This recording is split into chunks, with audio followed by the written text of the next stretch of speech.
Okay, folks, welcome back. I hope you all enjoyed your lunch. I was told that you were going to be live here after lunch and before lunch and during some class. Okay, so folks, welcome back.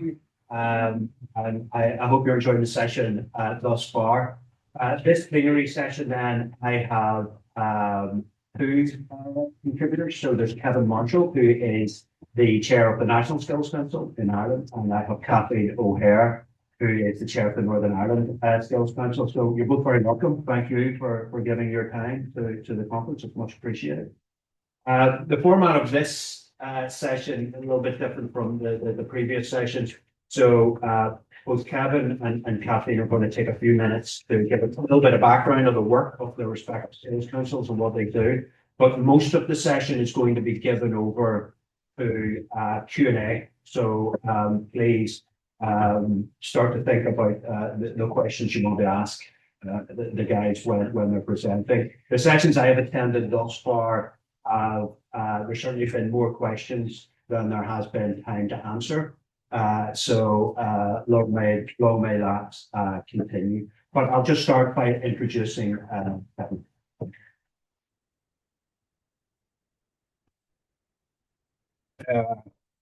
Good afternoon, everyone. Thank you for the invitation. It's been a really interesting morning. Just for the record, my name is Kevin Marshall. I am Head of Future Skills at Microsoft in Ireland. I also am on the governing body of Maynooth University, and I am on the board of SOLAS, and I chair the strategic planning committee, so I don't really work for it.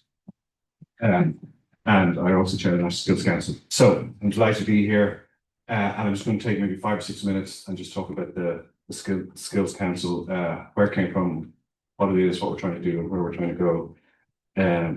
Okay, so the National Skills Council was established in September of 24. We had our inaugural meeting in Barney in Dublin. The then Minister of Education is currently Minister for Arts and Communications at the moment. And Council was established on the back of recommendations made by the OECD in the 2023 report, which is a fine piece of work covering multiple different areas around the skill landscape in Ireland. And it particularly focused on the fact that at a skills council, it needed to be had kind of more of an enterprise voice and wider representation. Traditionally, there had been a bunch of senior civil servants, agencies in that particular focus, so they wanted to widen that. So that was one of the recommendations. The department put that into motion by going out to public tender for individuals to submit a resume or whatever, and then they went through the process of selecting a number of individuals, and then I was asked to chair it. So right now there are 15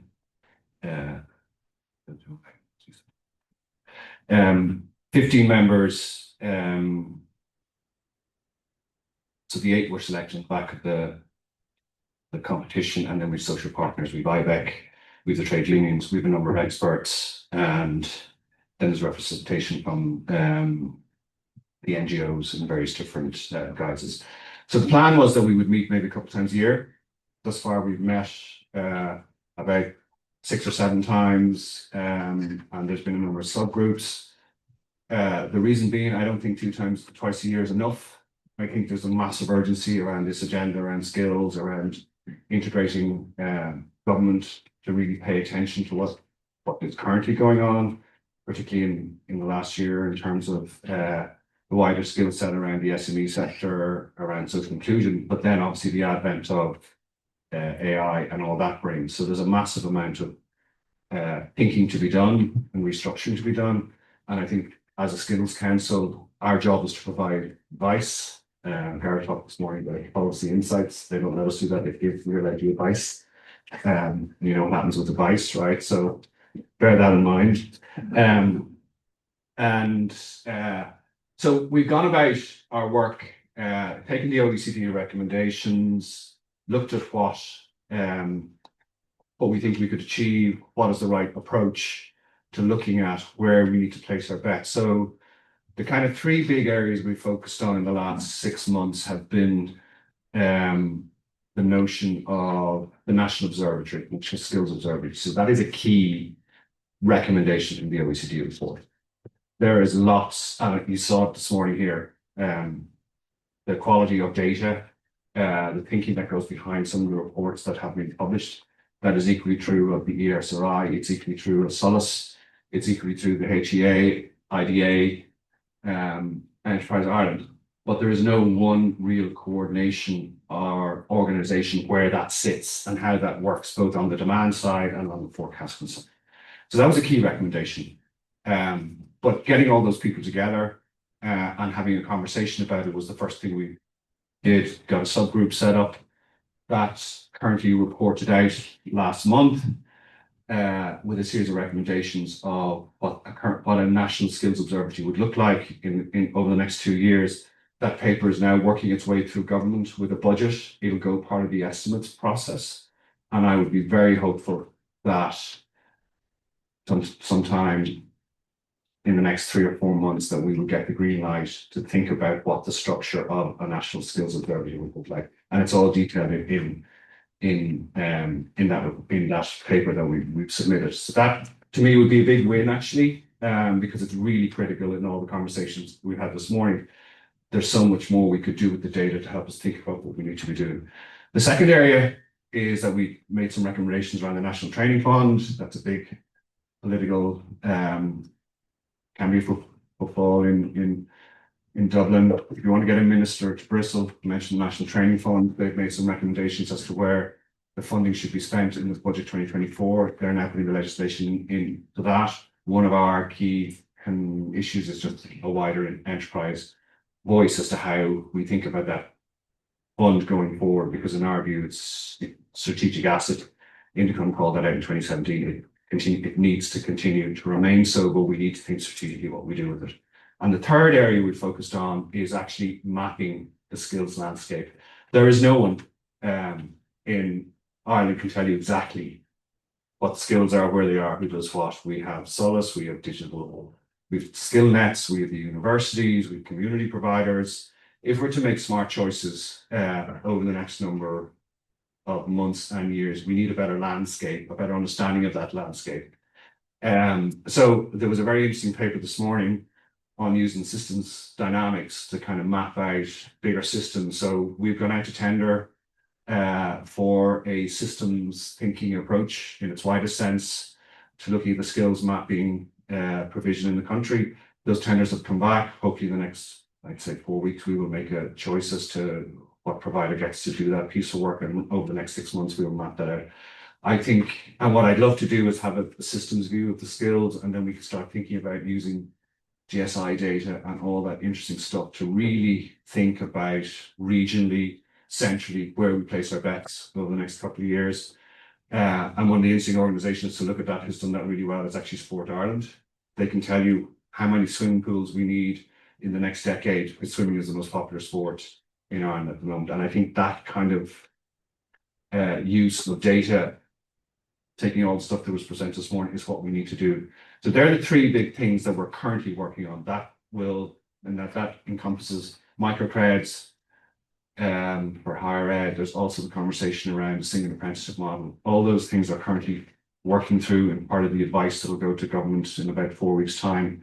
The things that we talked about, but for the next 6 months that we haven't really pushed, we haven't done enough work, or will be the focus of the next 3 to 6 months, is clearly AI, particularly focusing on the SMEs. So what is the action plan there? We don't need a paper, we need an action plan. How are we going to do this? What does that mean? And how are we going to upskill 1 million people over the next 2 to 3 years? It's in the Department of Finance report, it's all there. So what do we do about it? My observation at the moment is no one agency wants to take it on because it's really hard. So we need to come up with a better model. We need to think differently. And hopefully we will deal with that. The other parallel is the green agenda. We need to think differently about that. What does that mean? Where are those skills? We have to think out to 2035 with all the wind turbines and all that. We're not thinking like that. Can we think like that? That's another piece of work we'll do. And then the final piece in the next 6 months will be with social inclusion and digital literacy, see what that means and how again do we kind of tie it up across government and make reasonable advice, but actually try and turn it into action plans. So that's what we do. And I'm happy to later on. Okay, thank you.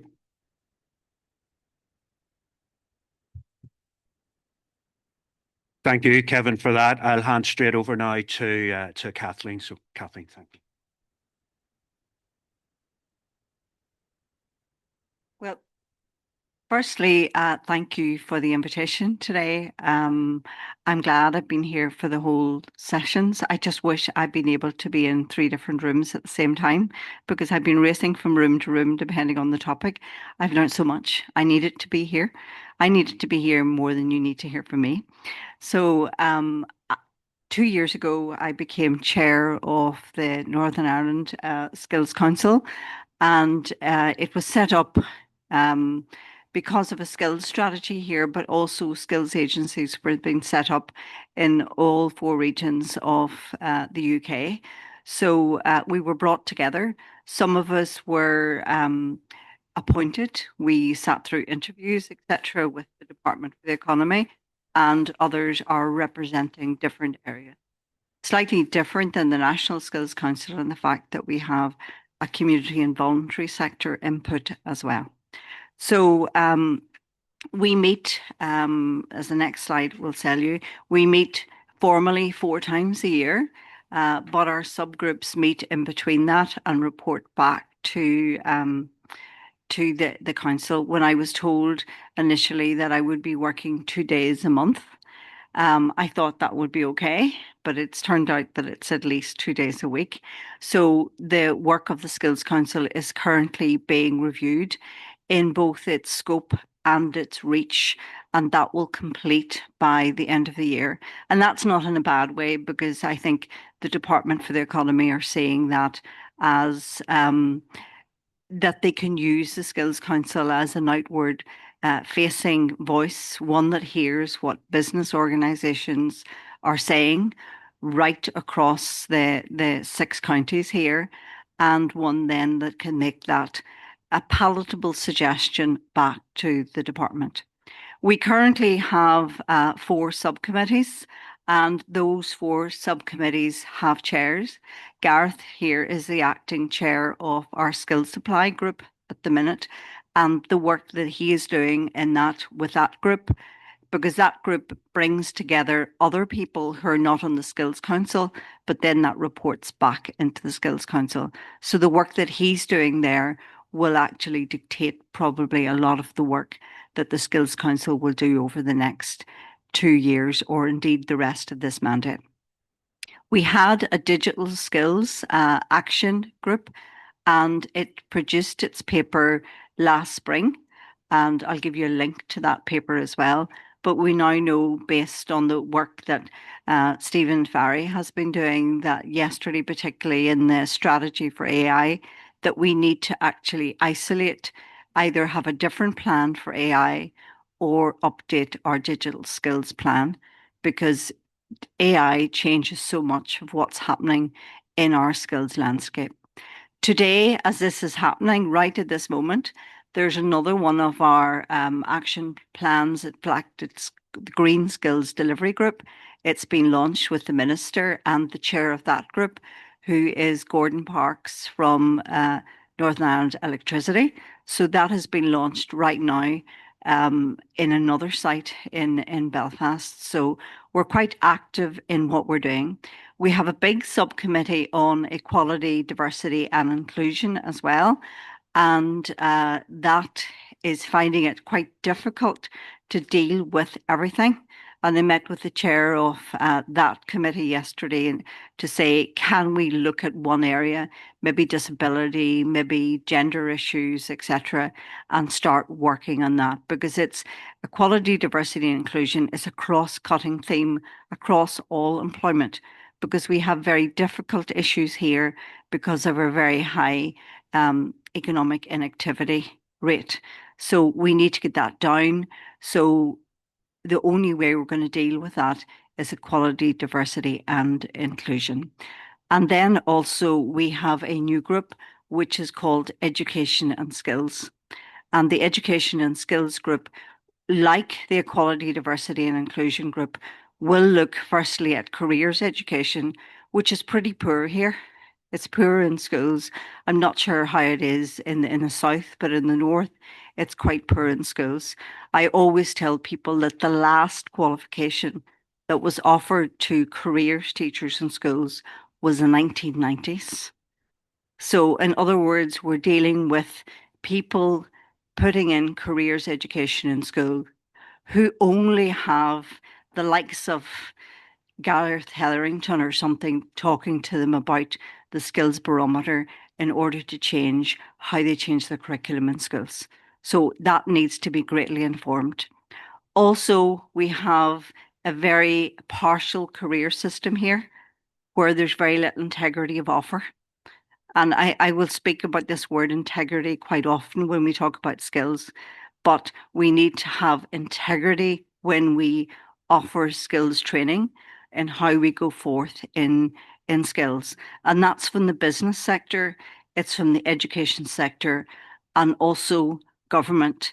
And sometimes government like quick wins, which will happen during someone's mandate, where some of the work that you do in skills only gets realised in the next mandate, which may not be your political party.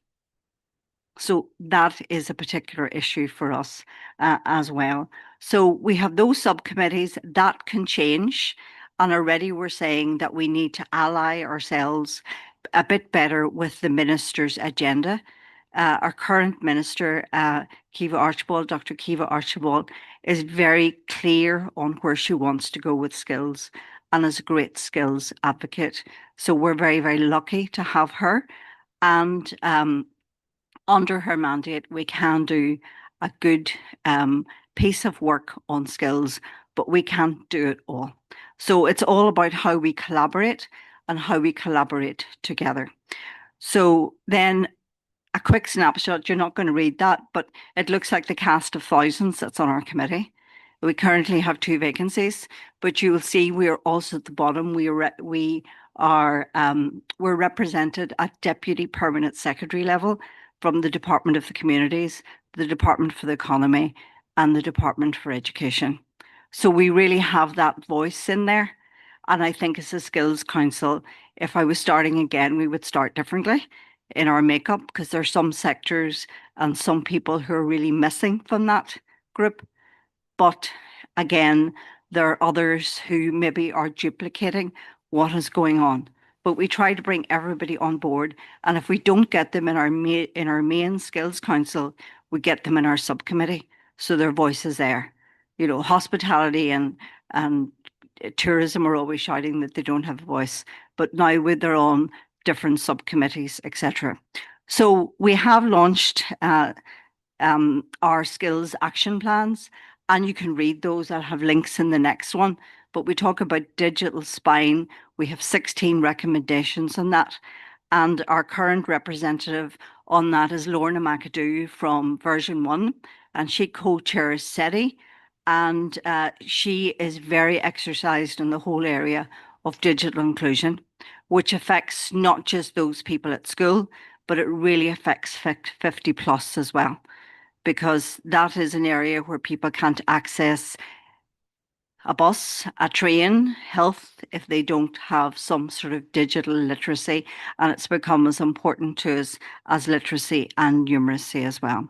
So we have to concentrate on tomorrow's talent, and very much the case, like Kevin, we need to have AI in there, either as a separate plan or to revise our digital skills action plan. And we really need a champion for that as well. So we also have Green Skills being launched today, and that is focusing not just on green skills, but green jobs.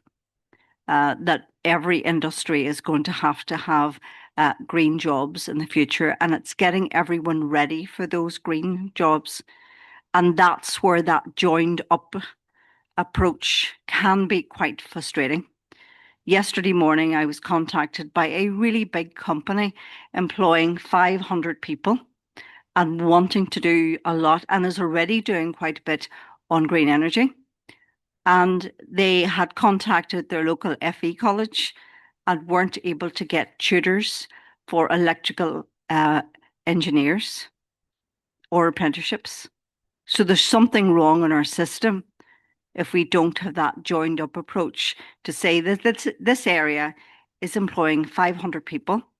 They need a good deal of green jobs, but there's nobody there to teach that. So that's where that unity, we need to have some sort of united approach as well to move forward. If we're talking about green jobs, we have currently companies that are closing down because the whole green economy is not set up enough to actually realise these skills. In fact, we have a sad situation where we have people turning away foreign direct investment about 60 miles from here, turning away major foreign direct investment because they can't get the people with the right skills. And that's in advanced manufacturing, which is one of our shortest areas. I talked as well about this education and skills group. And yesterday we met with the Federation for Exam Boards, and that is dealing with all of the different exam boards, but we have a lack of vocational training here. And our training tends to start in September and finish in June. We're having that agile approach, and we look with envy at microcredits, but we'd like to hear the bad story of microcredits because we would love to have that. But I like gardening and I like hydrangeas, and I don't know if any of you do, but if I said hydrangea in one part of the garden, it would be white. And if I set it in another part of the garden, it would be pink. So we need to know what colour something like that would, we shouldn't do colours in Northern Ireland, I forget that. What colour would bloom if we brought it here? So the impact then of the Skills Council, we started off, we went to lots of different places. We looked at what happened in a bottling plant in Fermanagh.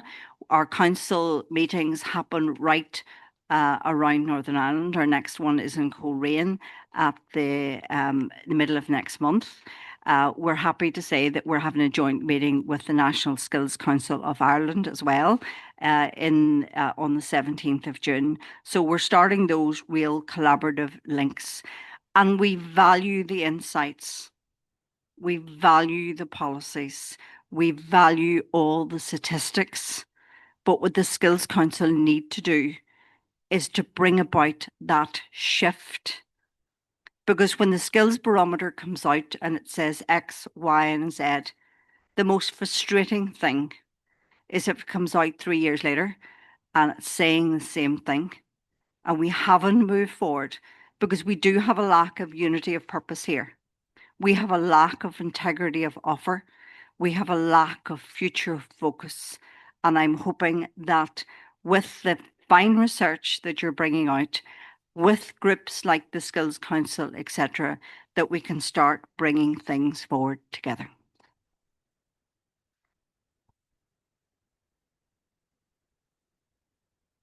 Thank you, Kathleen. I'll give you a chance to take your seat. I guess when you're relying on me to give young people careers advice, you know you're in trouble, I guess. So there's a job of work to be done. So, okay, I'm going to throw the floor open, if that's the right phraseology, for questions. If I can ask you guys to turn on your microphones, because this is being recorded, and we do have a microphone for questioners. So yes, this gentleman here at the front.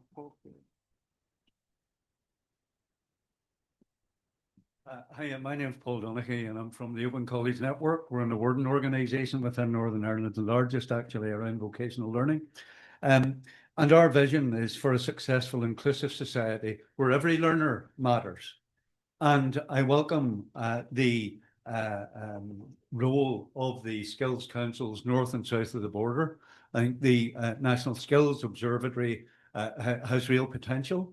I think the work that the Northern Ireland Skills Council is doing is very worthwhile, very worthy. We need to do more of it. After having said that, is there not a danger that skills become siloed in the sense of what are the competencies required for today and tomorrow? So where does lifelong learning, the opportunity for continual learning through life feature? Where does family, community and work-based learning fit?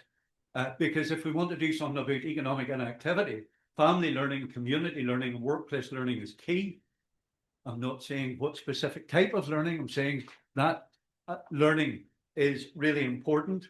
And thirdly, the difficulty with silos is that we refuse or forget to acknowledge how skills and learning can become the golden thread running through all public policy, so that what we do in terms of skills and learning impacts on health and well-being and bringing about an inclusive and fair society. So I welcome the work that's being done, but I'm challenging whether if we get too siloed in terms of our skills, we're actually missing the point. Okay, thank you for that. Kathleen, do you want to take that to start? Paul, thank you. You welcome that greatly. Is the mic working? It is. I probably have a loud enough voice to hit the back room. So, you know, I spent all of my working life working off the Bogside and Derry and North Belfast. So I know the real, you know, need for that community cohesion. And areas that have community cohesion, and you can see some of that happening in West and North Belfast, are getting people to aspire. Jane Morgan did a really good session earlier about what was needed to actually move communities on and that social value. I think there's also a value where skills are concerned in that community cohesion, also having business cohesion, because that social clause of businesses is very important. Now, there's one area in Northern Ireland at the minute that has no business cohesion in it. Absolutely none. People don't come together in a group. So I actually took somebody from another area to talk to 90 people in that area to try and make sure that they built some business cohesion, and in there were the other groups as well. But you know, if we're going to get those people who are not in education, employment and training, there's a bedrock that needs to happen first before you give them interview skills. You know, you need to get the Aspire, you need to get all of that done. And the Department of Education currently has a program called RED. They call it something else. When it first came out, it was RED anyway. It was about recognizing educational disadvantage, and it was about doing a lot of research on communities. That hasn't happened. And I'd say, because I'm talking to a group of researchers, there isn't much information on communities beyond big cities here, and actually which communities push people on, and what are the ingredients needed in that community to push people on. And we can see funding going in again and again and again, and that area staying disadvantaged. But I'm looking at, you know, Shankill Women's Group, what they're doing, you know, other areas, what they're doing, and they're really pushing people on. Thank you. Kevin, do you want to add anything to that? I mean, I think that from what we're seeing in the data, particularly on lifelong learning, I mean, we have targets that 500,000 learners need to increase participation in lifelong learning by 2030. We've seen a percentage increase in the recent report that was published maybe a couple of weeks ago, which was hailed as positive, but if you look down to the data, it's not, right? So there is a big problem there. I think the silo challenge is a big challenge, and what I hope to do in the council is try and, in the work that we're doing, try and bring some data and some evidence and some cohesion to a conversation that looks across government. That's not easy to do. That is not easy to do. But I think more than ever, we need to to push hard. And I think the rapid technological change is going to force us to really try and do a better job than what we've been doing. Because if we don't put in better systems, know what we're doing, know where the investment is going, checking that the investment is making sense. Like, we have no theory of change model with any of our skills provision. That allows evaluation or monitoring in and on. And what are the enablers? We do not have that. So I think that's, in time we will get there, but there is a sense of urgency that needed in all the stuff that you talked about. And the presentation this morning was a very insightful way, using system thinking to think about that and raise questions. And I think more of that is needed, because the whole point of that is an overarching worldview of what's going on. And I think we need that then you make more incisive, poignant questions. Thank you. Thank you, Ken. Paul, this gentleman down here with the navy blue. Hi, Nat O'Connor of UCD, also of Age Action Ireland. I have three linked questions. One is part of your work looking at any formal upper age limits that exist in skills training that prevent older people from getting access to training?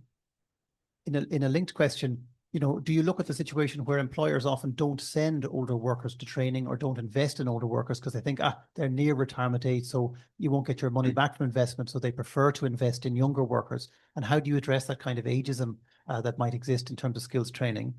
And then a slightly different question, everybody, including older people, are expected to acquire the digital skills. And I know the Northern Ireland Digital Skills Action Plan, but to what extent are the skills programs you look at focused on employment?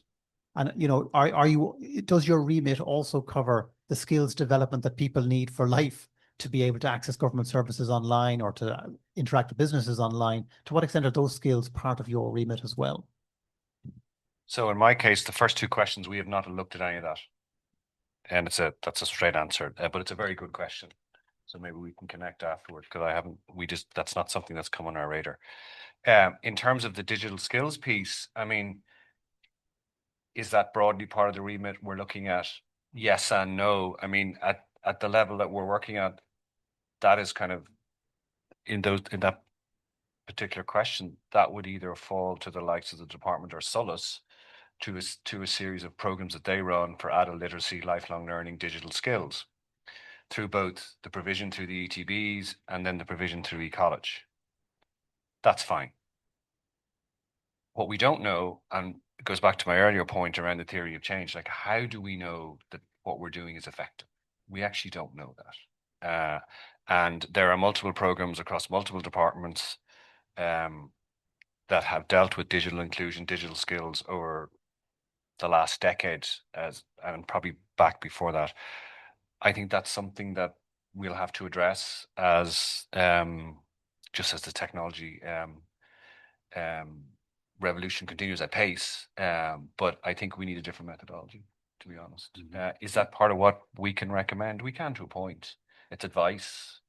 Whether anyone does anything with it or not is a different thing. But I think if we have more people talking about this, then we need to create the listening that allows us to do something different about this. And I hope that's in the piece of work around the systems thinking, in the piece of work around the observatory, that maybe that allows us to have a better sense of actually, and ask those questions and be able to answer those questions and make better recommendations in a faster way. I mean, urgency is key to all this stuff, right? If you look at, I can't remember the name of the report, maybe Neil remembered, but the numeracy, literacy, digital skills of adults in Ireland is not great. It was published February. It's not great. Now, did that get any airtime? Not really. So I think there's a lot of stuff bubbling under the surface. Goes back to the Sido question that will come to us, but it needs to go other places first, if you know what I mean. Currently, we're short 6,000 workers a year, and that's only if we stand still. Speaking to a recent employer, they said if you trespassed, they'd employ you. But if you look at our economic inactivity rate, the majority of them are between 50 and 64. Now, there's been some efforts to redress that in the fact that we now have 50 plus apprenticeships. But that is for bringing people back into the workforce for some of the time rather than reskilling places. And I look at, some of the practice going on in London at the minute, where people are retraining from their own job and then taking a different job because it is easier. I mean, one of the places that strikes me as really needing this is RFE colleges can't get those electricians, tutors, but an electrician maybe doesn't, when they're 55 plus, doesn't want to work on site as much anymore, particularly if it's outside. But they could do 2 years and become a tutor rather than a lecturer. So we need to be more flexible in our workforces because people associate you with the job and they associate with you that job for the rest of your life. You'll never become part of that new job. So there needs to be some investment in older people, particularly with the statistics that Gareth showed in the session, and particularly with the growth of over 100% of people who are 65 plus. I think I'm a statistic somewhere. I'm not over 65, but I think I'm a statistic somewhere as somebody who's not working. But so there's probably very little research done in that 50 to 64. We're just generally classed as people who don't work anymore, but we might be involved in this or in something else where we're not working for money anymore. We're working because we want to give something back to society. And then your last bit about digital skills, yes, we need a overarching course or campaign right across these islands. And I'm old enough to remember the European computer driving license. Is there anybody else here in the room? Yeah. Now, that was a real incentive because I remember putting cleaners through it. I remember putting lots of people through it and they wanted to do it. We need something like that on digital literacy and AI. And it was a brilliant scheme for upskilling, but we need something, not a pilot in Enniskillen or, something else in Dungannon. We need it to be across these two islands.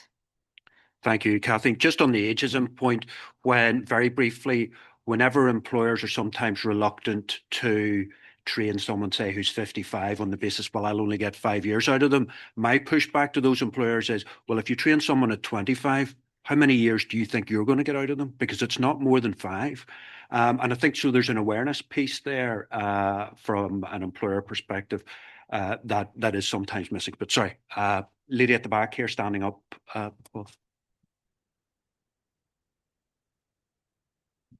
Thank you, Claire Moore from the Irish Congress of Trade Unions, and thanks very much for a really useful session there. I just want to go maybe back on the point that Paul made earlier and perhaps just amplify that. I don't know whether there's anybody from the Department for the Economy in the room. There probably is, but we have a success story funded by the Department for the Economy, which is the NECEC2 Union Learning Fund.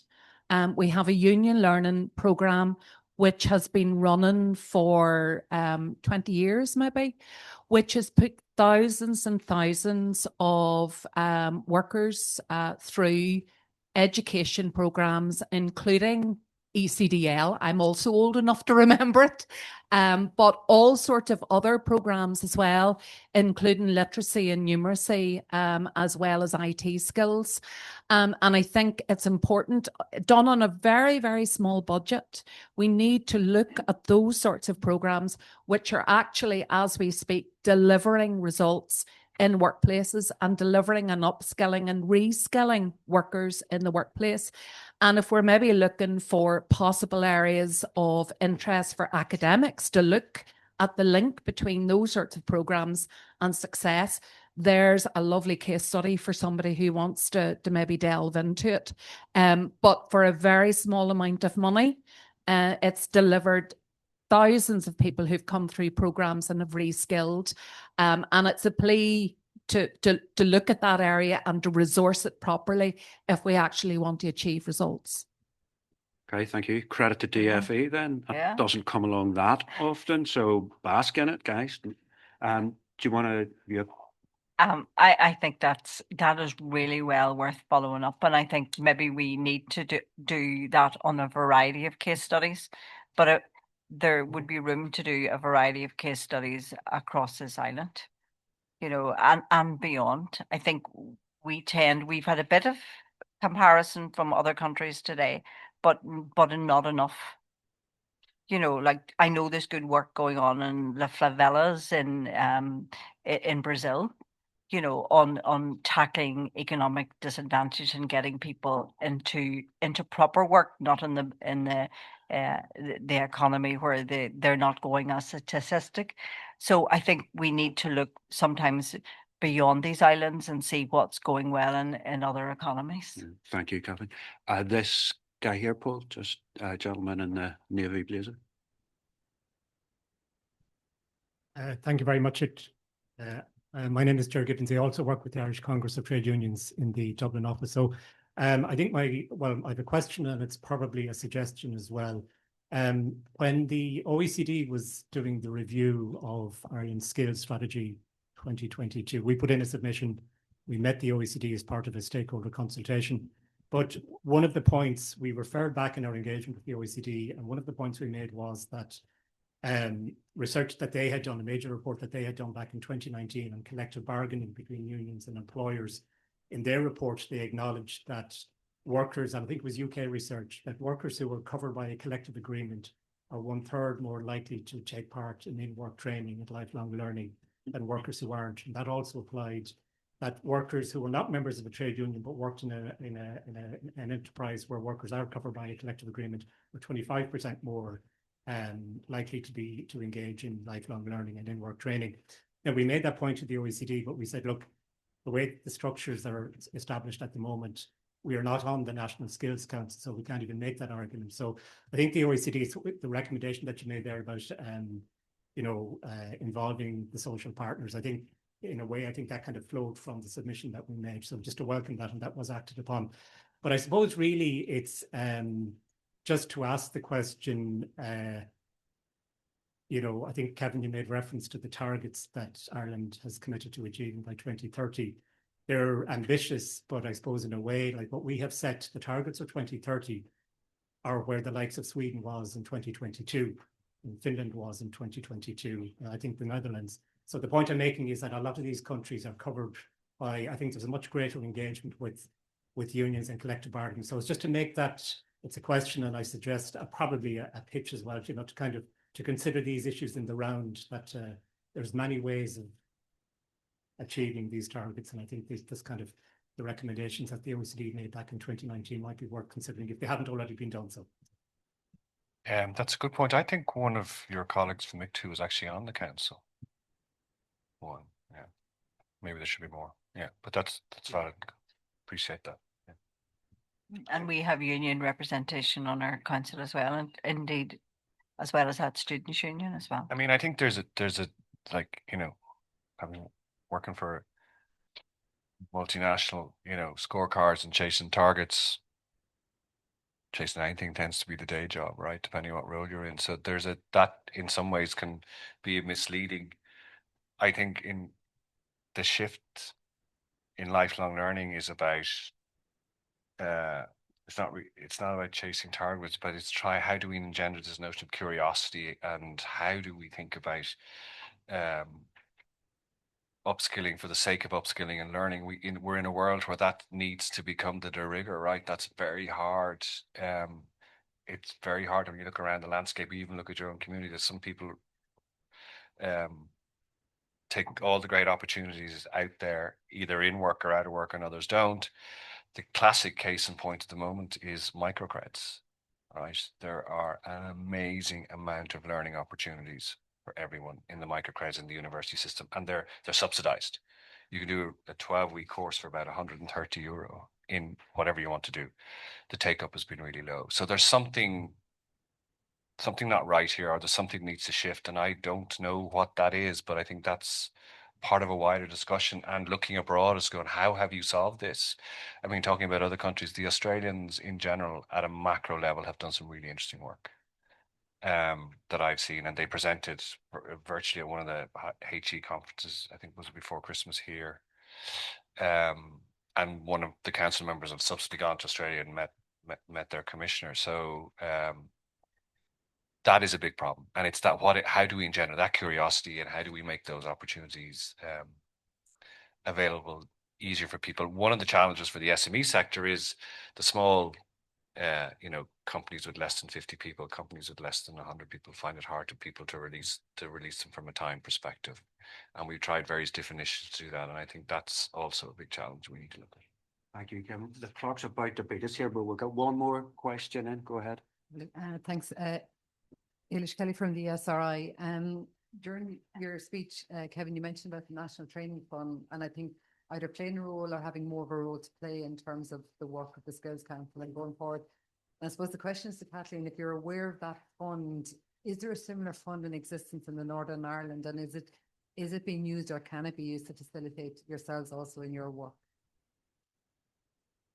I think quite a bit. I heard the end of what you said, but I think quite a bit of our funding for skills is piecemeal. And somebody may not know about it that should know about it. So we have a lack of connectivity. Like there was a challenge fund given out recently for 12 different projects in areas that really needed, extra funding on skills. Some people didn't hear about that until it was closed. Skill Up the same in some areas is a very poor uptake in Skill Up. In other areas, the very high, depending on that community cohesion I talk about, so I think there's something we need to do to get people to that stage of wanting trained, and then the government investment needs to follow that rather than as giving bits of things out, and that's probably where our skills landscape is the most complicated one, that 2 years later, I'm still finding new things. So we need to simplify our skills landscape. And that means we've sometimes, for so long in our community, we've paid people to behave rather than become skilled. And we just need to stop paying people to behave. And we do need to start having some buy-in back from that money and some accountability back from that money. And I think Kevin talked about that being, theory to change model. We need to have that. Does that answer your question? Sorry, thank you. Yeah, no, it does. It gives me more of an insight into where potential funding is coming for your work. I suppose I was just curious to know whether there's a similar fund to the National Training Fund, which Kevin had referred to in his talk, in the north of Ireland, but possibly not. No, we have bits of different funds, and that's where we need to have that simplified and have one fund. Thank you. Okay, folks, listen, thank you for your final comment. If anyone has any ideas or papers or stuff, do you think the council should know about? I've learned more in the last 3 hours here than I've learned in a long time across various different things. So I appreciate that. I'd be interested. So you can either find me, or I can, my email is there, or through the National Skills Council, because I've just noticed some of the stuff that we're not attuned to. And we're open. Like I don't have all the answers. The council doesn't have all the answers, but we need to just be more evidence driven. And we have somewhat of a bit of power to kind of at least curate and push the system forward, right? So I'm open to anything that makes sense, particularly around communities, particularly around aging, whatever, right? And so I add my voice to that, but also another plea from today, which Kevin and I have agreed before we come in here. And we've discussed this several times with a number of people. We jointly call on for a skills summit, north and south, a skills summit for this island. There's at least 70 flights a day between here and the other regions of the UK. So there should be an east-west dimension to that as well, because many of our workers can work 1 week in Limerick, the next week in Limavady, the next week in London. So I think we need to join up our skills strategy a lot better between these two islands. But I have learned so much today between North and South. And I think a joint skills strategy or skills summit for this island is so needed. Thank you, Kathleen. That's a good note to end on. So, ladies and gentlemen, can you just show your appreciation to the panel? Thank you.